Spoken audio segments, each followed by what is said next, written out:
Hi everyone, I wanted to come on and speak, I think, briefly about something that's been weighing on my mind, and that's how we, as spiritual people, as seekers, as people who want to live in the light, people who might consider themselves New Age, whatever that word means anymore, how do we deal with things that are clearly dark, that are clearly evil?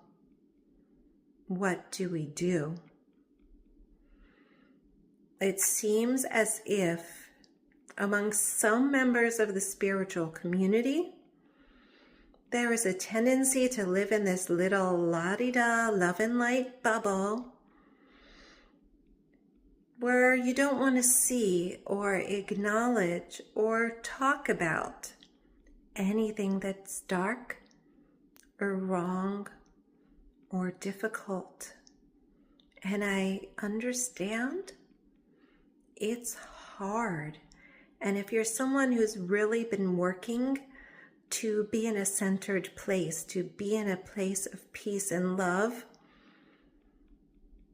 it feels like you're going against what you stand for at times if you become angry, if you're speaking out in an angry way. But then if you don't say anything, are you being authentic? And where has your voice in the world gone if you're not speaking? And what does your love and light mean if you're not standing up to evil? It's rather complicated, isn't it?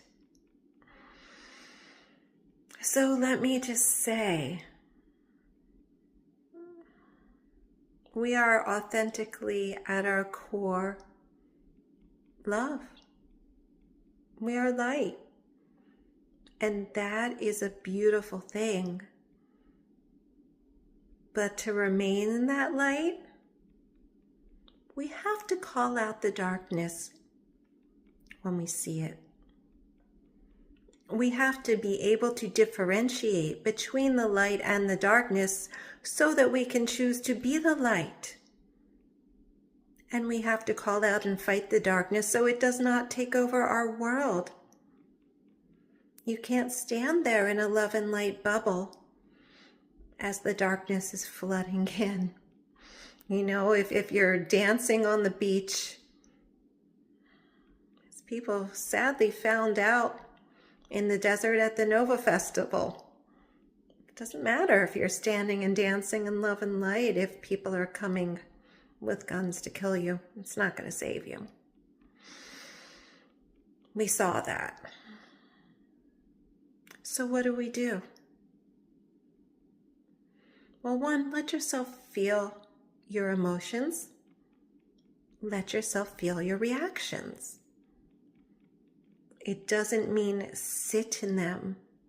It doesn't mean become them. It doesn't mean you don't work through them.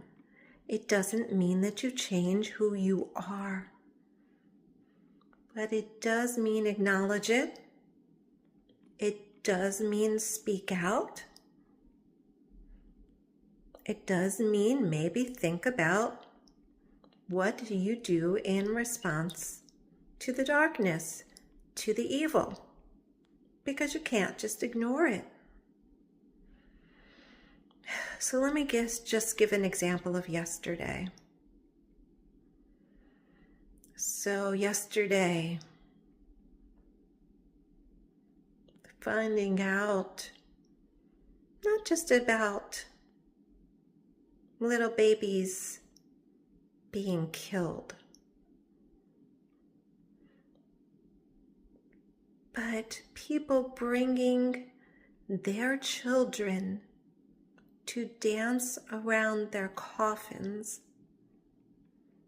which to me is not only evil, that's child abuse. If you teach your children to hate that much, to dance around coffins of other dead children, even exposing them to those bodies, even in a casket, that's child abuse.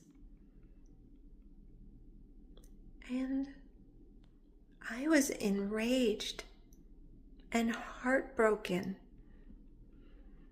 and so deeply, deeply, deeply upset at those images of pure evil.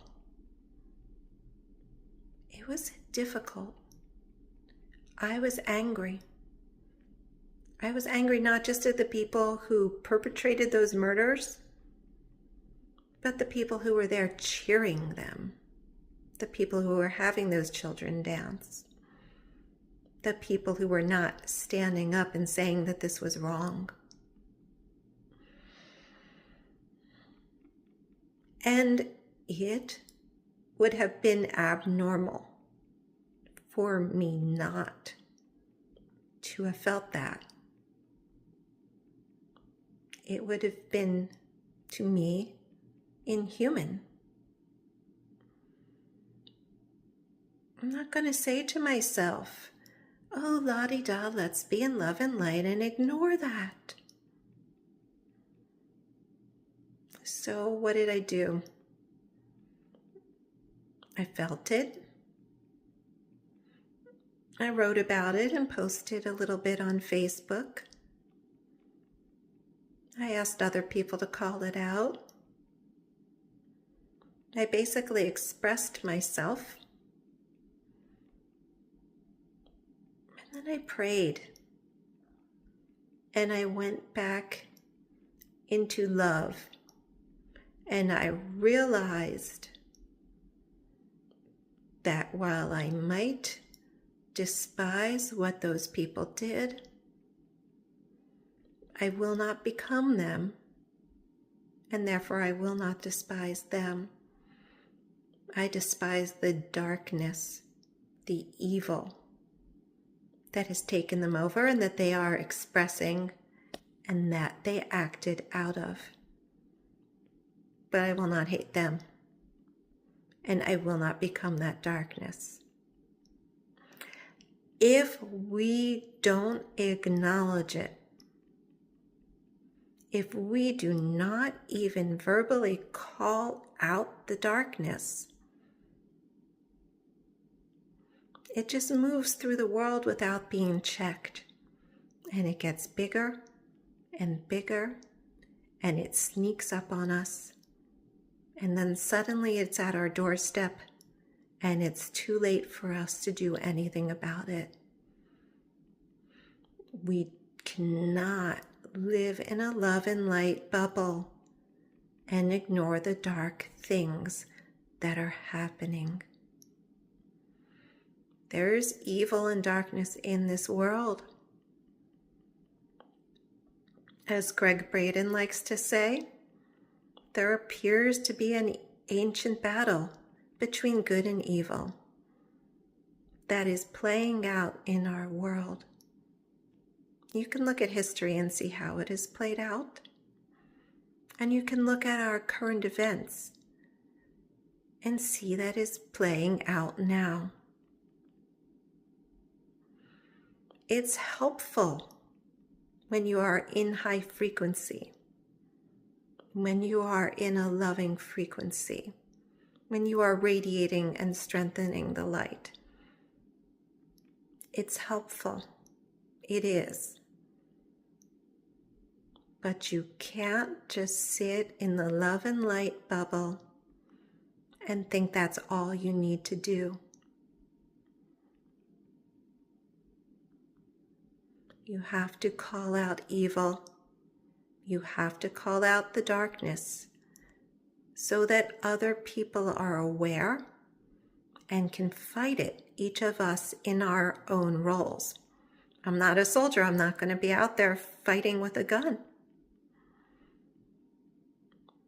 But I'm pretty good at expressing myself. So I can join the battle with my words. And then I can embody love and help lift up the energy too. If we hide our heads in the sand, if we pretend it's not happening, the darkness will win. So I encourage you to let yourself feel your emotions when you see evil or darkness in your life, whether it's in the world at large, whether it's in your personal life. Acknowledge it.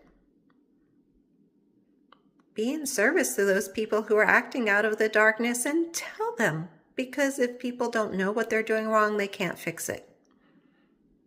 Tell them, call out the darkness, and then return to love. You don't have to leave love as you call it out.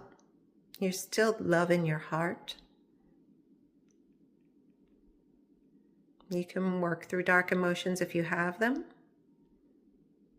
Don't suppress your emotions. Just don't stay lingering in the darker ones. Pray for help if you need to. Meditate, return to love, but don't deny that those things exist. It doesn't serve you. It doesn't serve others. It doesn't serve the world. There is a battle between light and darkness, and the light is winning, and the light will win. But you can't win a battle if you don't fight it. Be strong in love, my friends.